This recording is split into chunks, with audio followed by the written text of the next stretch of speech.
Alacan, size üstünlük getiren arskalli devlet stüdyolarında bir orada. Tiyatırlarım kutlu olsun, başlayın. Sağ olun. İlk adamlar sizi var bir gelinizi, hormatlar geliniz, sağ olun. Şoğlu yayılım stüdyosu karşılayıp bizi beğeniyaz Alacan. İkinci dönem tiyatırın kutlu oldum, düşündü oldum. Canınız sağ oldum, işimiz şoğlu oldum. O startı bizim firmamız, adam şoğlayalım. Şoğlayan video production stüdyosu. Sizi hoş gördük.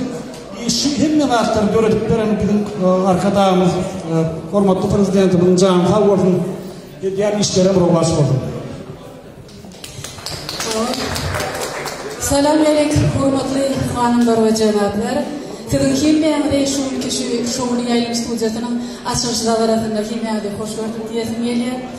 Gelecekte mehir portu her bir maşalada oğlan öyleniyor, dayıdırmış açıkken, dinraziyeliler öyleniyor. Yani şunda yattık alıcı fırsatlara kim konuyor ediyor? Elbette şoğlayalım stüdyosu konuyor ediyorlar.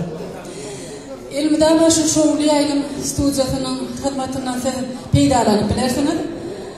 Şeyle de sizin kimyanda gelen mehmanlar, hürmetli cüvaralar, kardeşler, aydınçılar, kimyanda minnettarlığımızı bildiriyor.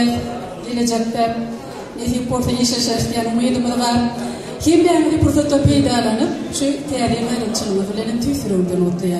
O tiyatır bir de kimyanda düşünmeyi olsun. Hemen canını sağ olsun. İyimeli, içmeli, şartlanmalı.